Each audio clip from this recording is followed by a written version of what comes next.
CMRL Exalogic സാമ്പത്തിക ഇടപാട് കേസിൽ പ്രതിപക്ഷ നേതാവ് പിണറായി വിജയന്റെ മകൾ വീണ ടി ഉടൻ ഇഡി ഉദ്യോഗസ്ഥർക്ക് മുന്നിൽ ഹാജരാവുകയാണ്. നേരത്തെ ഈ കേസുമായി ബന്ധപ്പെട്ട് ഉയർന്ന ആരോപണങ്ങളിൽ സമൻസ് അയച്ചെങ്കിൽ കൂടിയും ആരോഗ്യ പ്രശ്നങ്ങൾ ചൂണ്ടിക്കാട്ടിക്കൊണ്ടാണ് അവർ ഹാജരാവാതിരുന്നത്. നേരത്തെ SFIO നടത്തിയ അന്വേഷണത്തിന്റെ ഭാഗമായി അവരെ വിളിച്ചു വരുത്തി എന്ന് ചില സൂചനകൾ ഉണ്ടായിരുന്നെങ്കിലും അതൊന്നും മാധ്യമങ്ങളുടെ മുന്നിലോ അങ്ങനെ പൊതുസമൂഹത്തിനൊന്നും അറിയാവുന്ന രീതിയിലായിരുന്നില്ല. ഇതാ ഇപ്പോൾ വീണ ടി അല്പസമയത്തിനുള്ളിൽ കൊച്ചിയിലെ ED ഓഫീസിൽ ഹാജരാവും. അതീവ സുരക്ഷയാണ് അവിടെ ഒരുക്കിയിരിക്കുന്നത്. ED ഓഫീസിൻ്റെ പരിസരം ഇന്നലെ മുതൽ തന്നെ സംസ്ഥാന പോലീസ് ഒപ്പം തന്നെ കേന്ദ്ര സേന അടക്കമുള്ളവർ സജ്ജമായിരിക്കുകയായിരുന്നു. കഴിഞ്ഞ വെള്ളിയാഴ്ച ഹാജരാവാനാണ് അവർക്ക് സമൻസ് നൽകിയിരുന്നെങ്കിലും വീണ ഹാജരായിരുന്നില്ല. ആരോഗ്യ പ്രശ്നങ്ങളുള്ളതിനാൽ 2 ആഴ്ചത്തെ സാവകാശം അനുവദിക്കണമെന്ന വീണയുടെ ആവശ്യം തള്ളിയാണ് ED വീണ്ടും അവർക്ക് സമൻസ് നൽകിയത്. കഴിഞ്ഞ 10 വർഷത്തെ ആസ്തി വിവരങ്ങളും ബാങ്ക് അക്കൗണ്ട് വിവരങ്ങളും ഹാജരാക്കണമെന്നാണ് നിർദ്ദേശം. സേവനം നൽകാതെ CMRൽ നിന്നും 2.78 കോടി രൂപ കൈപ്പറ്റിയെന്ന കണ്ടെത്തലിന്റെ അടിസ്ഥാനത്തിലാണ് ഈ ചോദ്യം ചെയ്യൽ. CMRൽ നിന്ന് ലഭിച്ച പണത്തിന്റെ വിനിയോഗത്തിന്റെ അടക്കം വീണയ്ക്ക് കൂടുതൽ വ്യക്തത വരുത്തേണ്ടി വരും. ഇന്നലെ CMRൽ MD ശരൺ എസ് കർത്തയും ഒപ്പം ജയ എസ് കർത്തയെയും ED ചോദ്യം ചെയ്തിരുന്നു. വളരെ പ്രധാനപ്പെട്ട നീക്കമാണ് നടക്കുന്നത്. ഒപ്പം ഇന്ന് വീണ ED ഉദ്യോഗസ്ഥർക്ക് മുന്നിൽ വിശദീകരിക്കേണ്ടി വരുന്നത് ബന്ധപ്പെട്ട രേഖകളെല്ലാം ഹാജരാക്കണം. ഒപ്പം തന്നെ കഴിഞ്ഞ 10 വർഷത്തെ സാമ്പത്തിക ഇടപാടെന്ന് പറയുമ്പോൾ ആദ്യം വിശദീകരിക്കേണ്ടി വരുന്നത് ഈ പണം എന്തിനു വേണ്ടി കൈപ്പറ്റു, അതിനെന്ത് സേവനം നൽകി എന്ന കാര്യമാണ്. ഇതുവരെ നൽകിയ വിശദീകരണങ്ങൾക്കപ്പുറം ഈ വിവാദങ്ങളൊക്കെ ഉയരുമ്പോൾ വീണയുമായി ബന്ധപ്പെട്ട ആളുകൾ നൽകിയ വിശദീകരണത്തിനപ്പുറമുള്ള കൂടുതൽ കാര്യങ്ങൾ വിശദീകരിക്കേണ്ടി വരും. നവമി ദിനേശ് കൊച്ചിയിലുണ്ട്. നവമി, വീണ വിജയൻ ഇതാ മാധ്യമങ്ങളുടെ മുന്നിലൂടെ വീണ ടി കടന്നു പോവുകയാണ് ED ഓഫീസിലേക്ക്. എപ്പോഴെത്തും? എന്താണ് അവിടുത്തെ സാഹചര്യം? സുരക്ഷ എങ്ങനെ?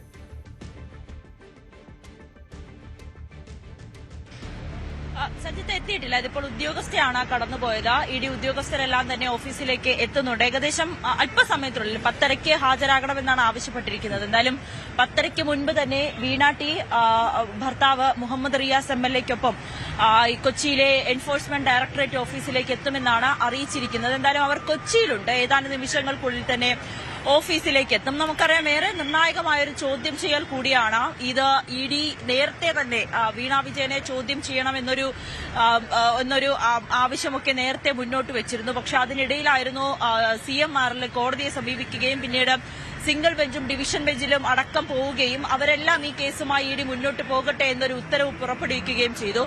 ആദ്യം സിംഗിൾ ബെഞ്ചിന്റെ ഉത്തരവ് വന്നതിന് പിന്നാലെയാണ് 12 ഇടങ്ങളിൽ EDയുടെ റെയ്ഡ് നടന്നത്. അതിൽ വീണ വിജയന്റെ, അതായത് മുൻ മുഖ്യമന്ത്രി കൂടിയായിട്ടുള്ള പിണറായി വിജയൻ ഒപ്പം താമസിക്കുന്ന വീണ വിജയന്റെയും വീട്ടിൽ, കണ്ണൂരിലെ വീട്ടിൽ, തിരുവനന്തപുരത്തെ വീട്ടിലൊക്കെ ഒരു റെയ്ഡ് നടത്തിയിരുന്നു. ആ റെയ്ഡിൽ ചില നിർണായക വിവരങ്ങൾ പിടികൂടിയിട്ടുണ്ട്, അല്ലെങ്കിൽ നിർണായക വിവരങ്ങൾ തങ്ങൾക്ക് ലഭിച്ചു എന്നായിരുന്നു ED പിന്നീട് പത്രക്കുറിപ്പിലൂടെ അറിയിച്ചത്. ആ റെയ്ഡിനെ തുടർന്നുണ്ടായ പ്രശ്നങ്ങൾ എന്തൊക്കെയാണ്, വലിയ ആക്രമണങ്ങൾ, ED ഉദ്യോഗസ്ഥർക്കെതിരായിട്ടുള്ള ആക്രമണങ്ങളൊക്കെ നമുക്കറിയാവുന്നത് കൂടിയാണ്. അങ്ങനെ ആ റെയ്ഡിനൊടുവിലാണ് വീണ വിജയന്റെ 3 അക്കൗണ്ടുകൾ മരവിപ്പിച്ചിരിക്കുന്നത്. ആ അക്കൗണ്ടുകളിലൂടെയാണ് ഈ CMRലും എക്സാലോജിക്കും തമ്മിലുള്ള സാമ്പത്തിക ഇടപാടുകൾ നടന്നിട്ടുള്ളതെന്നാണ് EDയുടെ കണ്ടെത്തൽ. അങ്ങനെയാണെങ്കിൽ എന്ത് സേവനം നൽകിക്കൊണ്ടാണ് ഇത്രയും വലിയൊരു സാമ്പത്തിക ഇടപാട് ഈ 2 കമ്പനികൾ തമ്മിൽ നടത്തിയത് എന്നതാണ് ED ഉദ്യോഗസ്ഥർക്ക് അറിയേണ്ടത്. അതിനെ തുടർന്ന് പിന്നീട് CMRL ഡിവിഷൻ ബെഞ്ചിനെ സമീപിക്കുന്നു. ഹൈക്കോടതിയിൽ നിന്ന് പോലും സിംഗിൾ ബെഞ്ച് ഉത്തരവ് ശരിവെച്ചുള്ള, അതായത് അന്വേഷണവുമായി ED ഉദ്യോഗസ്ഥർ മുന്നോട്ട് പോകട്ടെ, അതിൽ അന്വേഷണത്തിൽ പ്രത്യേകിച്ചൊന്നും തെളിയിക്കാൻ കഴിഞ്ഞില്ല എങ്കിൽ, പ്രത്യേകിച്ച് കള്ളപ്പണ ഇടപാട് നടത്തിയിട്ടില്ല എന്ന് തെളിയിക്കാൻ കഴിയുകയാണെങ്കിൽ അത് കമ്പനിയെ സംബന്ധിച്ച് ഒരു ഗുണകരമല്ലേ എന്ന നിർണായക കാര്യം കൂടി ഹൈക്കോടതി ചോദിക്കുന്നു. അതിന് പിന്നാലെയാണ് CMRL ഉദ്യോഗസ്ഥരെയും എക്സാലോജിക്കിലെ മറ്റ് ജീവനക്കാരെയും ഒക്കെ ചോദ്യം ചെയ്യാൻ വിളിപ്പിക്കുന്നത്. ഓരോ ദിവസമായിട്ട് ചോദ്യം ചെയ്യൽ പുരോഗമിക്കുകയാണ്.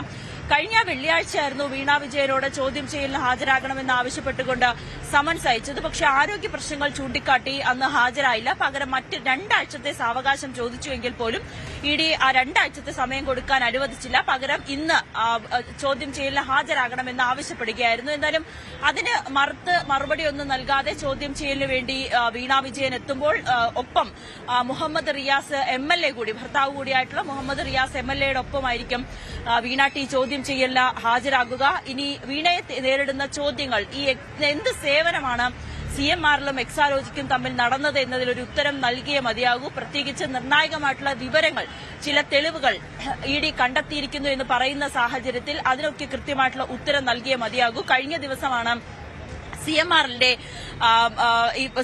MD ശശിധരൻ കർത്തയുടെ ഭാര്യയെയും 2 മക്കളെയും ചോദ്യം ചെയ്ത് വിട്ടയച്ചത്. ആ ചോദ്യം ചെയ്യലും ഇവരുടെ കമ്പനിയുമായി ബന്ധപ്പെട്ട്, അതായത് CMRലെ സഹോദര സ്ഥാപനത്തിൽ പോലും സ്ഥാപനത്തിൽ നിന്ന് പോലും വീണ വിജയന് അക്കൌണ്ടിലേക്ക് പണം കൈമാറിയിട്ടുണ്ടെന്നാണ് ED കണ്ടെത്തിയിരിക്കുന്നത്. അത് അങ്ങനെയാണെങ്കിൽ ഏതൊക്കെ തരത്തിലുള്ള സാമ്പത്തിക ഇടപാടാണ് ഇവർ തമ്മിൽ നടന്നിരിക്കുന്നത്, എന്ത് സേവനം നൽകിയതിന്റെ അടിസ്ഥാനമാണ്. പ്രത്യേകിച്ച് ആദ്യം ഒരു തുക നൽകുന്നു, പിന്നീട് രണ്ടാം ഘട്ടത്തിലും, അതായത് ആദ്യം കൊടുത്ത തുക തിരികെ അടയ്ക്കാതെ പോലും കൃത്യമായിട്ട് രണ്ടാമത്തെ തുക കൂടി നൽകുന്നു. അത് എന്ത് അടിസ്ഥാനത്തിലാണ് വായ്പയായി 2 തവണ ആദ്യത്തെ വായ്പ പൈസ നൽകുന്നു, അത് തിരിച്ചടയ്ക്കാതെ പോലും വീണ്ടും 25 ലക്ഷം രൂപ നൽകുന്നു എന്ന് പറയുമ്പോൾ അത് എന്ത് അടിസ്ഥാനത്തിലാണ് അത്തരത്തിലൊരു സാമ്പത്തിക ഇടപാട് നടത്തിയത്? വീണ ഇപ്പോഴും ആ കമ്പനിയുടെ പലിശ പോലും അടച്ചു തീർത്തിട്ടില്ല, അതായത് വായ്പ നൽകിയ തുകയുടെ പലിശ പോലും അടച്ചു തീർത്തിട്ടില്ല എന്ന് തന്നെയാണ് EDയുടെ കണ്ടെത്തൽ. അതെന്തുകൊണ്ടാണ് അങ്ങനെ പലിശ അടച്ചു തീർക്കാത്തത്? എന്തുകൊണ്ടാണ് അതിൽ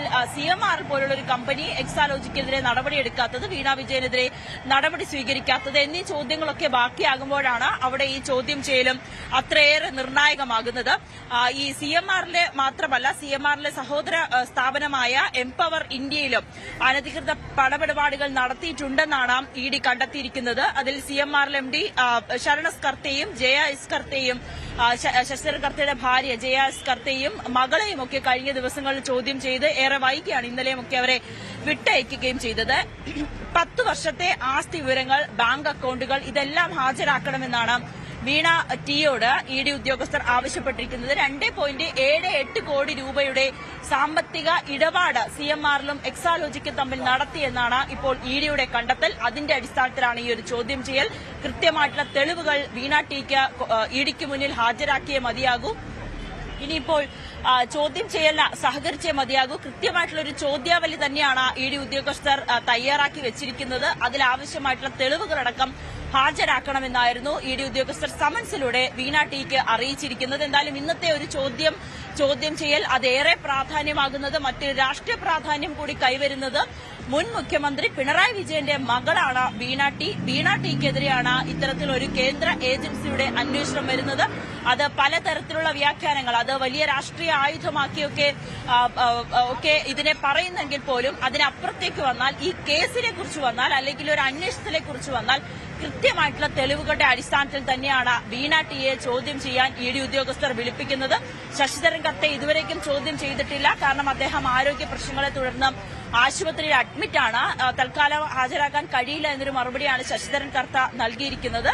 പകരം ശശിധരൻ കർത്തയുടെ ഭാര്യ, അവരും ഈ എംപാനൽ ഇന്ത്യ എന്ന കമ്പനിയുടെ ഭാഗമാണ്, അവരെയും 2 മക്കളെയും ചോദ്യം ചെയ്തു. അവരുടെ ഉത്തരവും, അതായത് അവരോട് ചോദിച്ച ചോദ്യങ്ങൾക്ക് അവർ നൽകിയ ഉത്തരവും വീണയുടെ ചോദ്യങ്ങൾക്കുള്ള ഉത്തരവും താരതമ്യം ചെയ്തിട്ടാണ് ഇനി കൂടുതൽ നടപടികളിലേക്ക് ED ഉദ്യോഗസ്ഥർ കടക്കുക. പ്രത്യേകിച്ച് വീണയുടെ മറുപടി അത് ഏറെ നിർണായകം തന്നെയാണ്. എന്ത് സേവനമാണ് ഈ കമ്പനികൾ തമ്മിൽ നടത്തിയത്? ഈ ഇത്രയും വലിയ സാമ്പത്തിക ഇടപാട് നടക്കാനുള്ള കാര്യം എന്താണ്? എന്തുകൊണ്ടാണ് വീണ ഇത്രയും തുക തിരിച്ചടയ്ക്കാതിരുന്നിട്ടും വീണ്ടും വായ്പയായി ഇതിന് കുറച്ചധികം പണം വീണ്ടും നൽകിയത്? 25 ലക്ഷം രൂപ ആദ്യം കടമായി എടുക്കുന്നു, അത് തിരിച്ചടയ്ക്കുന്നില്ല, വീണ്ടും 25 ലക്ഷം രൂപ കൊടുക്കുന്നു, അതിൽ അല്പം മാത്രം തിരിച്ചടയ്ക്കുന്നു, പലിശ അടക്കം ഇനിയും അടയ്ക്കാനുണ്ട്. എന്തുകൊണ്ടാണ് ഇത് തുടർ നടപടികളുമായി CMR മുന്നോട്ട് പോകാത്തതെന്ന ചോദ്യം ഇവിടെ പ്രസക്തമാകുന്നുണ്ട്. ഇതിനെല്ലാം വീണ ടി മറുപടി നൽകിയേ മതിയാകും. എന്തായാലും വീണ ആവശ്യമായ രേഖകളുമായി ഹാജരാകണമെന്നായിരുന്നു ED ഉദ്യോഗസ്ഥർ സമൻസിലൂടെ അറിയിച്ചിരിക്കുന്നത്.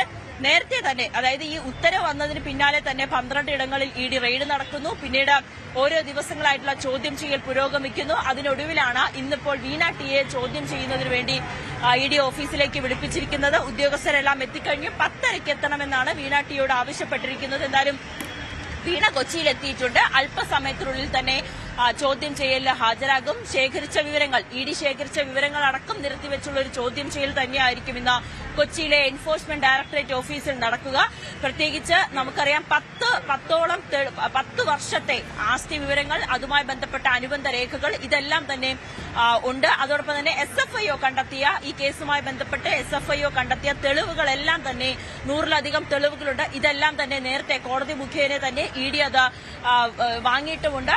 ഇത് EDക്ക് നൽകാൻ വേണ്ടിയിട്ടുള്ള ഒരു ഉത്തരവുണ്ട്. ആ രേഖകളും കൂടി പരിശോധിച്ചും അതോടൊപ്പം തന്നെ ED ഉദ്യോഗസ്ഥർ ശേഖരിച്ച വിവരങ്ങളും ചേർത്ത് വെച്ചുള്ള ഒരു ചോദ്യം ചെയ്യൽ തന്നെയായിരിക്കും വീണ വിജയന് നേർക്കുന്ന് ഉണ്ടാകുക. സജിത്ത്, അതാണ് പ്രധാന കൂടുതൽ വാർത്തകൾക്ക് news 18 Keralam YouTube channel subscribe ചെയ്യുക.